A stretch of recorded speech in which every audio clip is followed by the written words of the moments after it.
Okay, everyone, we're going to go ahead and get started with the next presentation. We have Shaylee Bowen with Forsyth County and Karen Kessler with the City of Winston-Salem, and they're going to be talking about Unseen Patterns 2.0, how GIS and statistical analysis has deepened our understanding of overdoses and suicides in Forsyth County.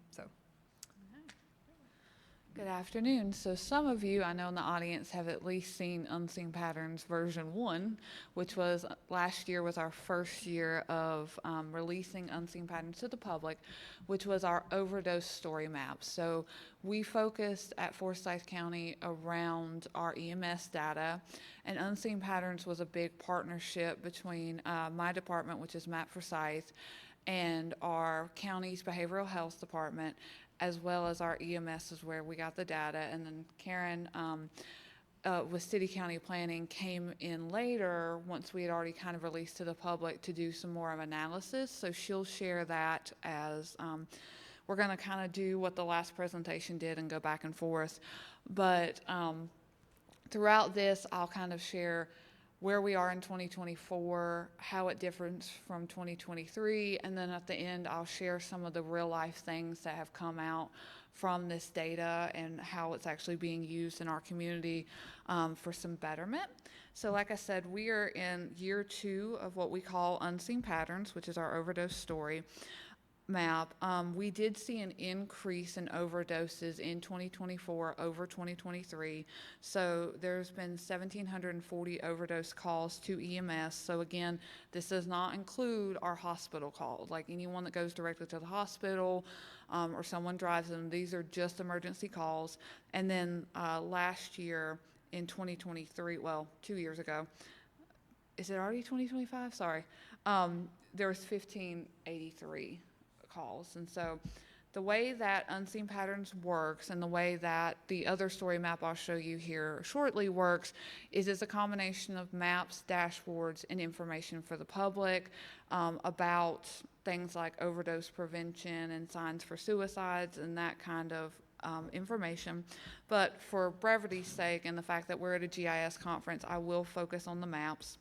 One big thing to note is we do update our story maps for that previous year. We take the whole year, so that's why we're on the 2024 update.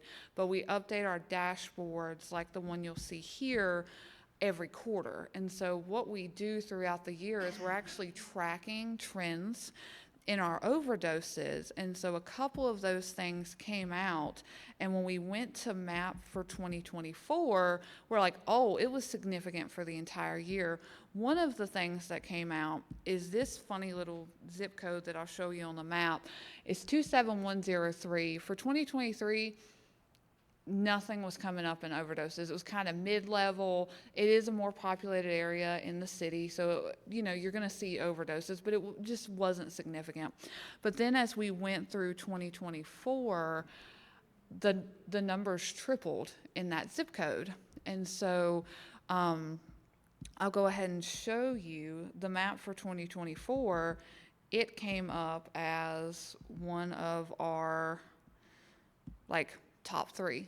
So the previous year it was 27105 and 27101. Now all of a sudden we've got this zip code over here. What's really interesting about that zip code is that's where Haynes Mall is. So when we couldn't understand as a group why all of a sudden overdoses have just skyrocketed, I was asked by our behavioral health director to please, to geocode the points, and we found out that these overdoses are not happening by and large in residents. They're actually happening behind our commercial buildings.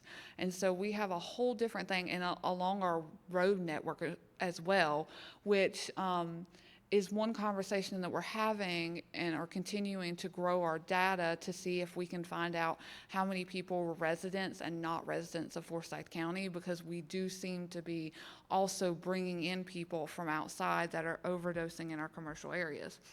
So that was one of the major things that was different in 2024. We did have a shift as well, and if my maps would show it.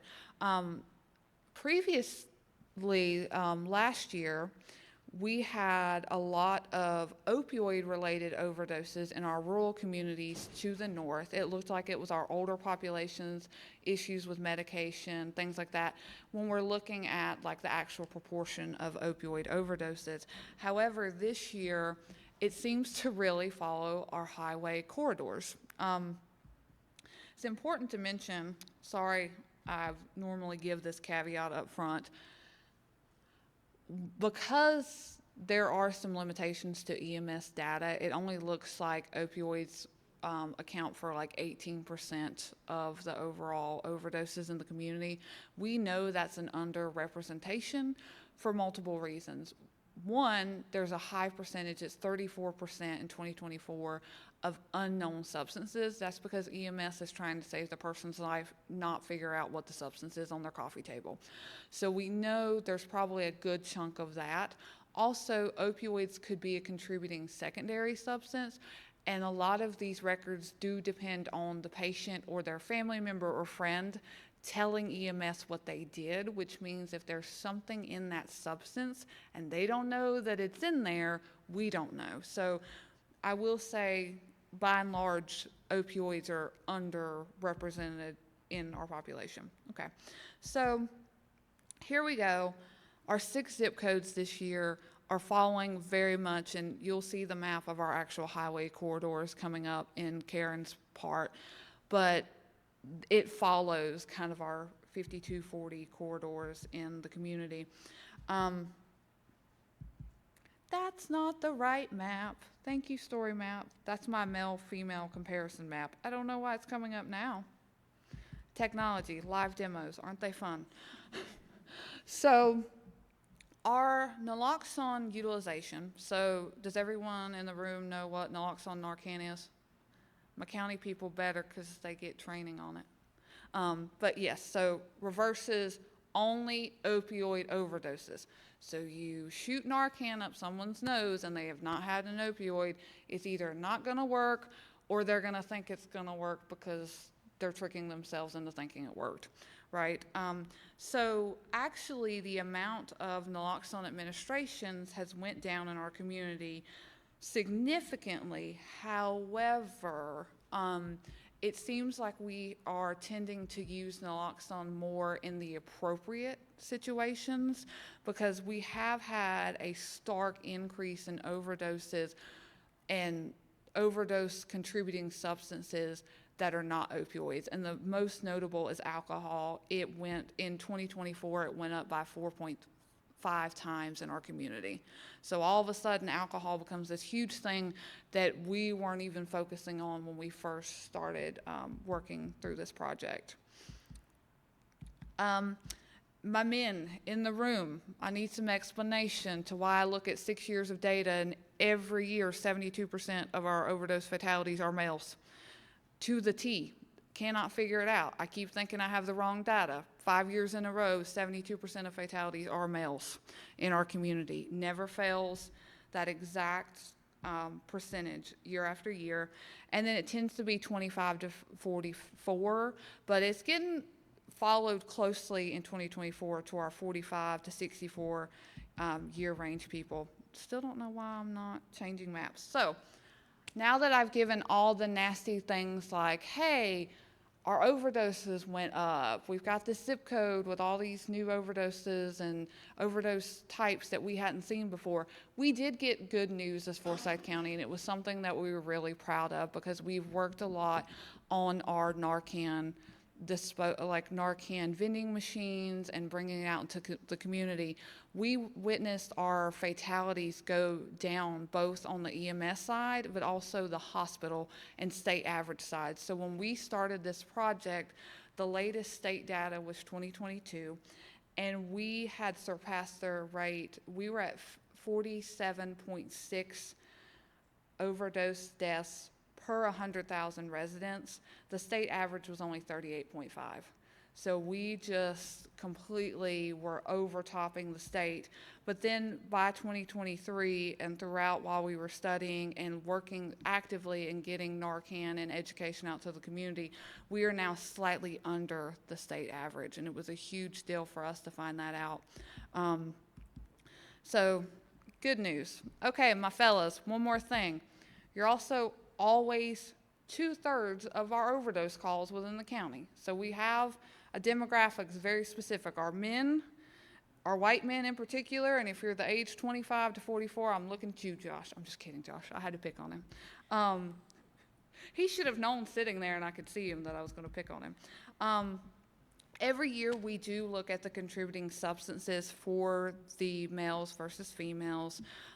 It did change. Alcohol became a huge thing, but something that's consistent is males tend to be high on opioids, and then our females tend to be high on prescription drugs. So that was one of the first connecting strings that we saw between unseen patterns and now what we're referring to as untold stories, which is our suicide behavioral health story map.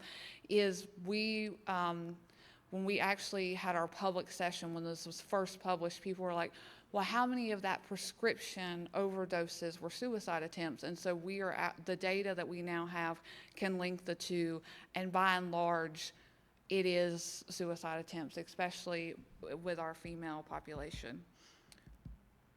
Okay, so another piece that we added this year and we were really excited to add was the first year we did not have race data. So we worked with our EMS, and I will say that's a great thing about partnership. Once they saw Unseen Pattern version 1, they were a lot, I don't want to say nicer, but a lot more trusting with more of their data, right? All of a sudden I started getting more things than I even needed, but race was one of the things that we were able to get.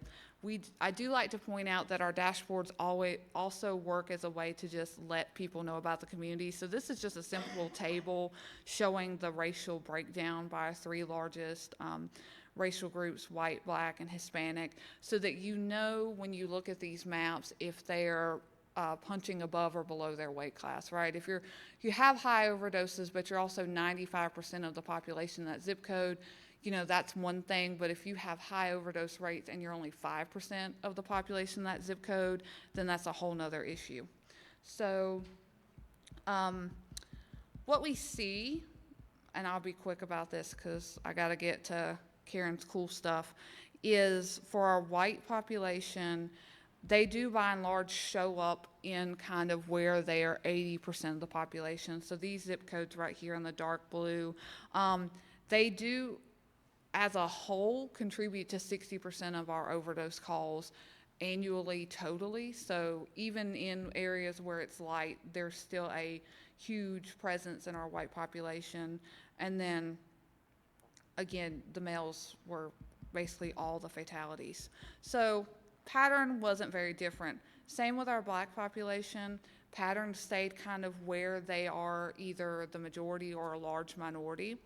However, they do tend to be a lot younger than the white and Hispanic population in terms of our overdose calls. And Karen will show a little bit more about this area in particular and what we found out in our model. And then this one, there's always 1 or 2 questions that when we start to dig into this data, we go, huh? This makes no sense at all. So this little zip code up here, it's not populated barely at all. It only has 8% Hispanic in that pot. It's a very small minority.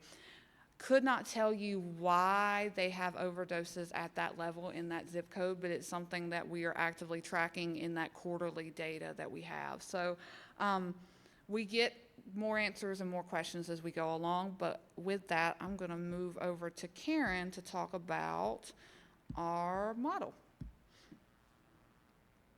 All right.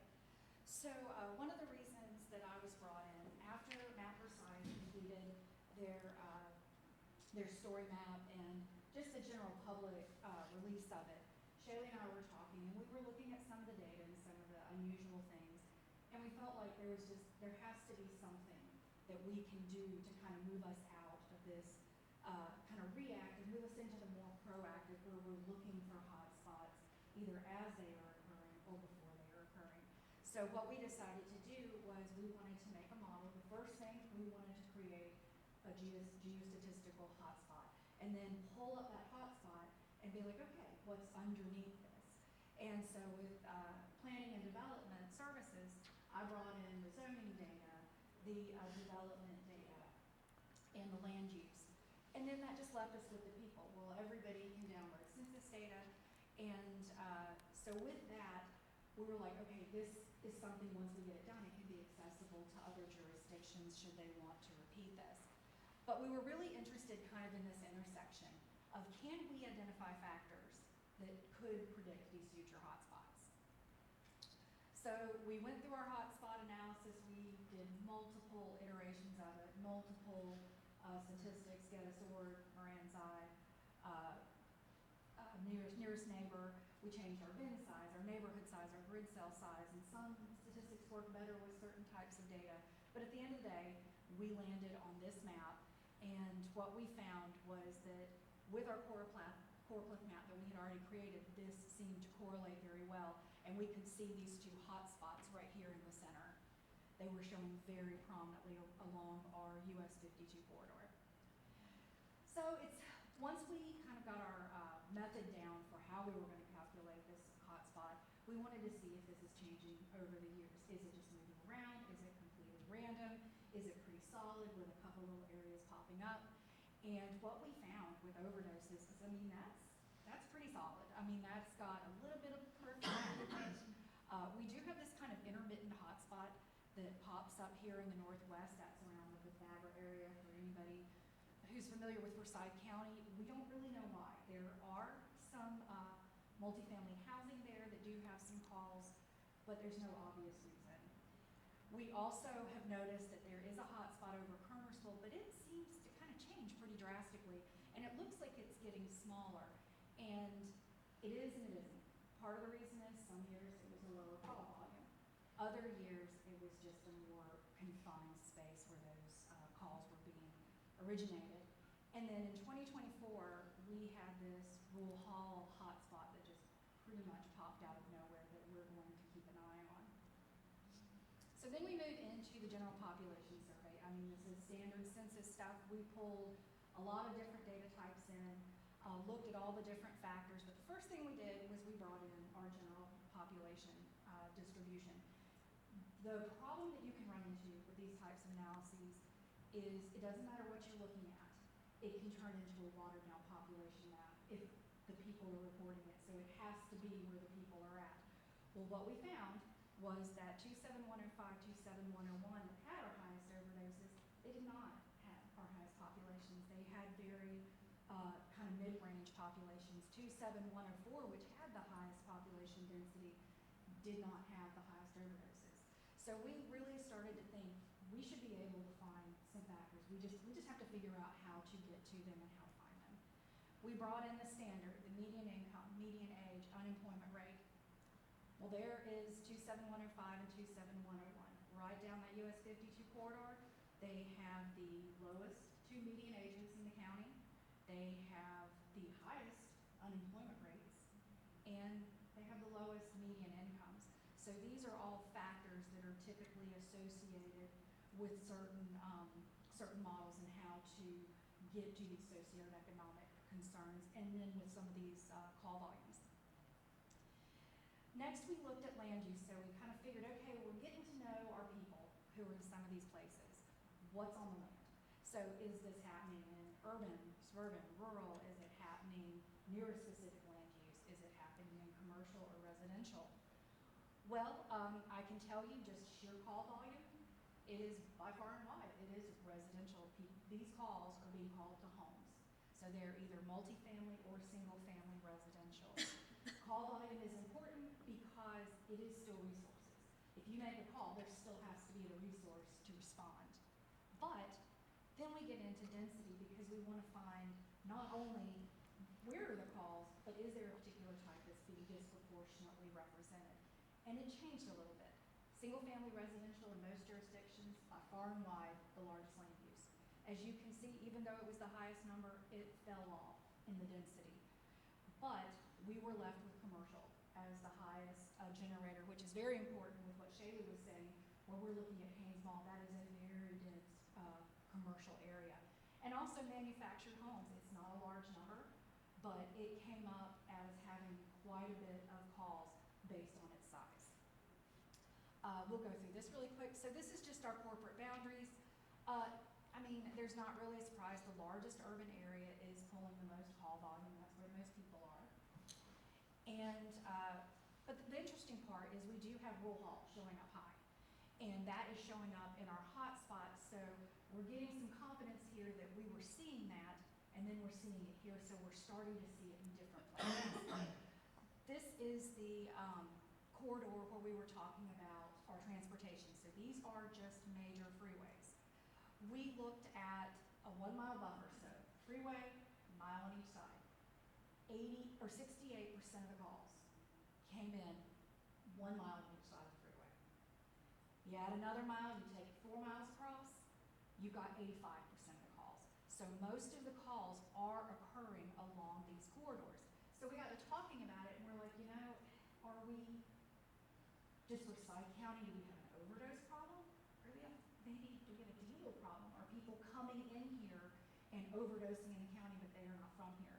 So that piece of it, we're working on now, how to associate people if they are from outside of the county, and trying to get a feel for what's happening in the county versus who's coming outside in. And another interesting another interesting spot, we have a couple areas where we still, it's outside of these 85% of the calls, but they're still clustering. And this is going to end up being our Bethania hotspot, and this area over here in Walkertown. So now I'm gonna hand it back to Shaylee, and we're Alright. gonna move into the next phase. So, as part of our kind of ongoing project to get a lot of social variables, put them together, see if there's a model that we can find, and be more proactive as city county entities, that's when kind of what we consider phase 2 or Untold Stories came to be. So Untold Stories, again, is a story map. This one is not public quite yet, but it has the same formats with resources, maps, dashboards, and everything to the public. But what's interesting about Untold Stories is it does focus on kind of several categories to look at mental health and behavioral health in our community. So I will say behavioral health calls, suicidal ideation calls, and suicide attempt calls, again, are from our EMS. If we have time, towards the end, I can show you guys briefly what we're considering our suicide timeline, where we look at 5 years of state data. That's because locally, even if the person died on the scene, obviously someone has to have the coroner has to say this was a death by suicide, so we don't get to actually collect that data. But so our behavioral health calls map should look very similar to what you guys were seeing on overdoses, right? Because a lot of these calls are related to kind of crisis situations, substance use situations, just any kind of behavioral health issue you may be having at that time. And so it's a big caveat to, while this is the largest category that we get from EMS, just because you're in a behavioral health crisis doesn't necessarily mean you will ever attempt suicide. So this is just one metric of mental health in our community. Even with that being the case, 40% of the 3,507 behavioral health calls that we got in 2024 came from those 2 zip codes. So we're still seeing that kind of correlation between those 2 variables, overdoses and kind of behavioral health, start to come together. So then we looked at our suicidal ideation. So this is when you kind of have that persistent or reoccurring thoughts of suicide.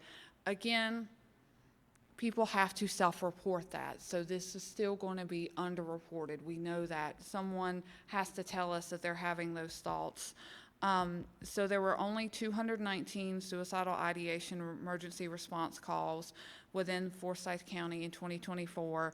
51% came from those 2 zip codes again. So we're seeing kind of this sandwich kind of being made where there's this very centralized location for some of these things, and our males accounted for 65% of those. And I think what's really important about that particular fact is that went against the grain of what people were telling us we were going to see. A lot of people were assuming our females would be at the high suicidal ideation and not the actual deaths by suicide, but we see even within the community that males are saying, hey, we have an issue.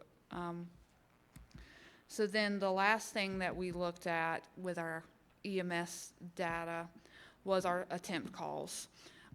It does go into the Royal Hall area. It starts to kind of branch out. And actually, in this particular, on our attempt calls, we saw about 6 zip codes that went above 10 each. So there was 121 attempt calls in the 6 years studied. And then just in the last year, there were 6 different zip codes, including those 3 that had above 10 calls each, which is, again, a big deal because we know that takes our residents or their family calling, admitting it. There's that stigma, right? So to even get 10 in a zip code is really significant. So Karen is going to show how those 2 things were kind of connect in the hotspot analysis. All right. So, this is the map that Shaylee just showed you with the behavioral health calls. So once again, this does not include deaths. Deaths are given to us by the state, and they're given to us at the zip code level. These calls include behavioral health, suicide ideation, and suicide attempts.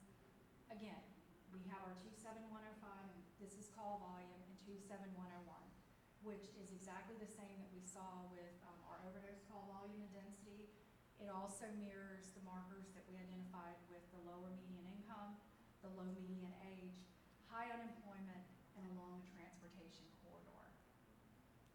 So we pulled in, we used the same methodology that we used for the first overdose set, and we basically replicated that with the behavioral health, and then kind of merged them together to see what can we see, how are these 2 interacting. And as you can see, there is a lot more variation. The hotspots are a little bit more kind of soft and wiggly. 2023 was sort of interesting. It had substantially lower calls. It only had 1,500 calls, but it had this larger hotspot. It had peripheral cold spots. This was the first time in any of our maps that cold spots actually materialized because we did have occurrences throughout the county. So the cold spots never really just popped up. So going forward, we're just going to compare. We're going to put what we just talked about with the overdose and what we found with the coinciding behavioral health. And again, we're still asking, you know, is this a people or a place problem? Are suicide attempts and ideation, are they random across populations? Do they overlap? So the first thing we looked at land use. So at the top, you see what we found with overdose. This is straight call volume.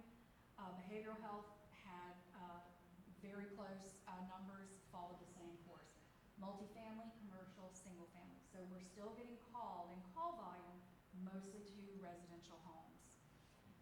But then you flip it into density, and we get a little bit of deviation. So we still are getting our multifamily and our commercial. Commercial is still the highest for the behavioral health calls, which makes sense. Usually behavioral health people are reporting this, so it would make sense that this is where people would be. But we did see a large increase in our mixed use and our institutional. So institutional can carry a lot of concerning things like the suites. So this was very interesting that we wanted to keep kind of looking at. When we looked at our corporate limits in our different jurisdictions, the behavioral health calls, they both showed high with the city of Winston-Salem and also the town of Royal Hall, but they also showed an increase in the Forsyth County area of King. They moved up from not significant to moderately, and Kernersville and Clemens actually became high call density areas. Then we pulled in our roads analysis, the 1 mile buffer and the 2 mile buffer. This absolutely blew my mind. We have completely different numbers, but they came in at the exact same percents. So this is definitely something that we are going to look at because this is affecting both groups, and we want to know if this is significant or if this is just happenstance by where the people are. But we still have the same kind of hotspot that's not within that boundary. However, behavioral health also pulls in a couple other interesting hotspots where we are having more clusters sort of, on the outer edges of the city. The one on the northeast, that is actually towards the airport. So, we're not really sure what's causing that. We are looking at that. There is nothing that we can see immediately. So then where does this get us? So here are our hotspots. We have this emerging hotspot for overdoses in Rule Hall. We do not have that hotspot in behavioral health. We have this kind of northwest, the Fabra area hotspot with overdose. And over here we have our airport hotspot. And that brings us to, okay, with these two, what can we extrapolate from this? We've got these choropleth maps, we've got our hotspots. So we did an actual statistical comparison of the two hotspots. We used the Kappa index, which is just a similarity index. So everything that's really light colored tells you that they're similar. So they're either both high or both low. You see our big hotspot in the center, it's for both high. It is light gray for similar. But then we have these darker spots which are telling us we've got one thing that's high and one thing that's low. So these are the areas that we need to really look for what's making these different. Are they just inverses, or is there something larger at play? And then this is kind of the end, this is kind of the whole where we were trying to get to. So this red spot, that is our hotspots. That is where both behavioral health and both overdose are high. The green is where only behavioral health is high, and the purple is where overdose calls are high. So this is really, I mean, this is the whole part of it that we've done so far. This is it in a nutshell. Okay. So just to kind of wrap up, kind of where we are holistically as the county. So we've had some great wins. We were able to get Narcan and naloxone in the schools. Just a mini side project that I worked on with our behavioral health coordinator, in that, hey, can you geocode the ones around schools and prove to them that, hey, stuff's happening on their property? We have those. We have added, the commissioners, I think it was 16 in total, but we've added Narcan vending machines throughout the community now, including three of our multifamily larger units, a smoke shop. There's a smoke shop called Smoky Shays. I'm shouting them out because I thought it was cool that they were like, yeah, put a Narcan vending machine here. We've got those throughout the communities. We've changed where we're going out to actually see people and what we do. And we actually had the hospital change where they were going to put a substance use and behavioral health clinic, and moved it towards some of these zip codes that have more concerns. But all that being said, we continue to grow more variables. So where I'm currently collecting and editing around domestic violence, we have child abuse and elder abuse data that is being collected. So we're looking at this kind of continuation of trying to find places that we need to be doing outreach and being strategic about it, because something that's happened at the city and the county, as I've worked for both, is that we kind of always went to the same neighborhoods over and over again. Like, we know that this neighborhood always has these particular things. And then what we found out from our community is the rest of them felt kind of neglected. And so we're using this partly as that model. All to say, we still see things that are, I just wanted to point this out. We don't have time to go through the whole thing. But like the suicide timeline, so this is actually state data, and they collect it from the residency. So not where the suicide was completed, but where the person lived. And by and large, it's the complete inverse of our EMS calls. So it's all on the corner in isolation, right? So now, how do we get to those people that may literally be suffering in isolation, away from resources, their family doesn't know? They do fit a very specific demographic. I will say, while their pattern is not as clean, they do tend to be white males and around the age of 50. And so we've got that. The females are much lower, but it's white females that are of a younger age. So we are looking at how can we put some markers and things and some resources outside of our kind of central core that is Winston-Salem to help those people in isolation. So, I will say people are both predictably unpredictable, and we just keep growing the model and see where we get. So that's it. Questions? I feel like I'm such a bummer, and I'm like, everybody got questions? Go ahead. I'm the person that talked to you about for replicating this for Mecklenburg County. Yep. But I'm curious about the maps that you have in there. Mhm. Are they, is it an embed of a ArcGIS Online map, or is it just an image of the ArcGIS Online map? So you mean within the story maps themselves? Yes. Most of them are an embed. The only one that is, I'll go to unseen patterns. The only one is just that's an image, which honestly they could all be images because of them being zip code level. The only one that's like a static image is the dot map, because we don't want people to zoom in and actually see. Unfortunately, I'll admit something behind the sauce. Our commissioner chair accidentally said I'd have a dot map when I didn't, so then I had to put a picture of a dot map in here just so he felt better. If I'm being honest, but that's why that's there. But I think it does at least give some transparency without actually exposing where the locations are. So, I just got data by zip code. So yeah. at least that's a start. Yeah, it's a huge, it's a huge start. I will say too, because we get it out of our EMS system, we did have to build the partnership a lot more because we were finding it never fails. It's like, why is that point in Atlanta? Why is this over here in Michigan? Like a couple in Africa. So you have to go back and communicate to them and go, I don't think your X and Y was quite correct on that one. And then we work it out. But that's been a huge back and forth. I tell her all the time, she'll be like, when are we going to get this data? I'm like, I got to call my data. I got a data guy at EMS. I'm like, let me call him and be very specific about what I want. But that's the other thing is we all know this as GIS people, but you have to become like pseudo subject matter experts because they're like, I don't know what you want. I'm like, well, I don't. Okay, let me figure out what I want. And then it makes it a lot easier. And I mean, too, I will say, one of the biggest struggles, I'm sure everybody knows, is getting that data. So the census data is easy to get. The land use data, most of that's public record, you can get Mhm. that. But getting these different social factor, getting that data and getting it to where it gives us what we can use, that is very hard. So that is something that I'm very much in awe of how they're able to build these. And it's building relationships. Yeah, I've gotten It's very HIPAA. tough.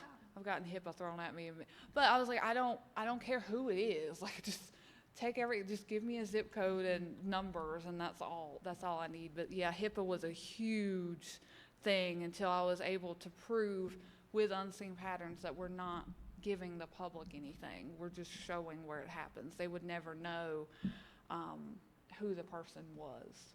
So, and actually, that kind of, in some sense, goes against us a little bit because that's another kind of downfall or pitfall.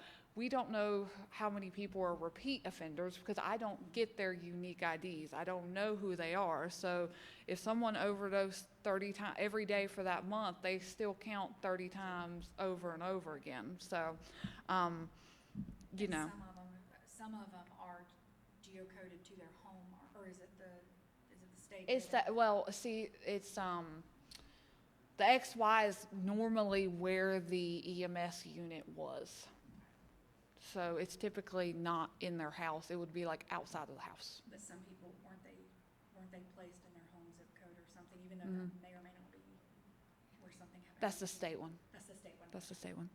But yeah, that's something, and that's another thing we're looking at with like the interstates, is it makes a big difference. Did this person pull off to the side of the road? Are they from here? Are they from, another state, another county?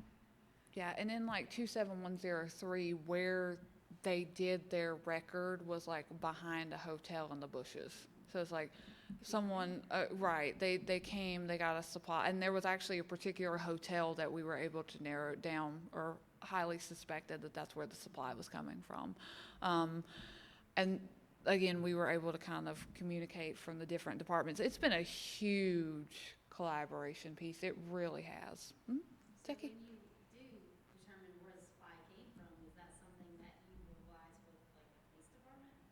Our sheriff was aware, yeah. It wasn't necessarily we're going to go do a sting operation, but we also So what's great is she's now deputy county manager. She was our behavioral health director. She's now my supervisor. She does a lot of education with like our sheriff and with our other departments to also be like, this is how we're going to treat these situations. And she has them take Narcan and that type of thing. So really the way that we policed it first was to give supplies out in that community. Oh, go ahead. What specifically are manufactured homes? Is that like, I guess, a trailer home? Uh-huh. Yes. Mhm. So it's, yeah, I think they've called them mobile homes, I think. Mobile before. home trailers. But they're Mhm. usually, they are zoned in a very specific way. They are only allowed in the county, and so you will have, it is almost like a little multifamily, because you can have some of these very, very large, you can have a couple hundred homes in there. Mhm. So, I mean, they're there, but, they popped up in both as having a higher. And it wasn't until you mentioned one of the hot spots that there actually is, I remembered it standing up here, that there's like a notorious street in that area where they call it no man's land. It's out in the county and the sheriff won't even go up there anymore. So I'm wondering if we need to I've got data on no man's land. We may need to figure out if that's one of those hot spots. It was when you said it earlier, I was like, I might know the exact street that's coming from. See, this is what happens. We meet and we talk and we're like, well, what about this? Because there is a reach you kind of have to take where you're like, well, is this happening? We didn't get into it, but we found that there were some older populations. Yeah, there's They were almost like hot. two separate kind of Yeah. stories going on. Yeah, so that's, and we expected that, but we're still kind of trying to figure out how to deal with that because the overdose volumes are still very high, but you're talking about very different reasons. Because what we are seeing and what we theorize may be happening, it can also be prescription medications. Are people forgetting and taking it twice? They're not ticking the other boxes. So it's like, yes, we have the same end result, they're part of the same narrative, but they both got there in completely different ways. So it's almost like we're gonna have to create those factors and weights when we go to model them.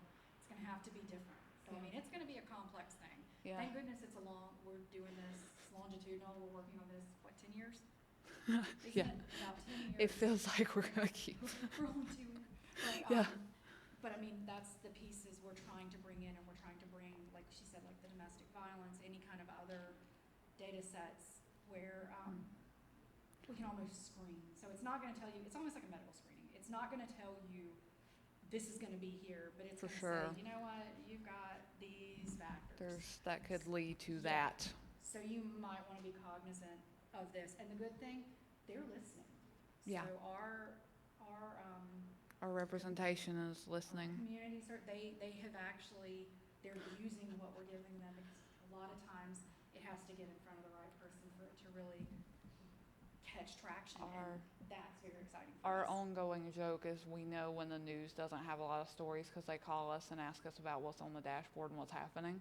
They just like to they'll run like a 5-minute thing on. We're like, oh, nothing's happened today. They remembered that this existed. So, which is great, like as a GIS people. We love it because how many projects have we done that we felt great about but just really didn't take off? So this one has been great. Did you have a question? Yeah, you guys able to use person search to correlate the individual to residential address history, like you were talking about, not sure if they're from. They just haven't gave us the data yet. They scrub it, so we're moving to that. They actually are looking, fingers crossed, I might get direct access into the EMS data, but right now I still get the scrubbed version, so I don't know. I literally just know, female, male, age, race, that's it, and that's all I have. So EMS would have their residents? Yeah. Okay. Mm-hmm. And I get even more scrubbed. Yeah, they because would. I'm city and it originates in the county, so. She just gets points. I get literally, but that's okay. I mean, Yeah. but we are, without that information, we don't know where the people originate. But they do collect that. So it's in there, it's just continuing to work that partnership to where we can get it. And the hospital, we're also working that angle as well to get their data. Yes, we have two very large hospitals, one regional where we have some pretty substantial traumas and things coming in, and families coming in from out of town and staying for months. Yeah. So there's a lot for little Well, the hospital is, we think that the hospital's generating a lot of our suicidal ideation stuff as well, so. And overdoses, like we said, they are prescription medications. They're not just opioids, but So- that is also a problem. We're talking ourselves into more problems up I know, here. I know. See, this is it. We gotta stop.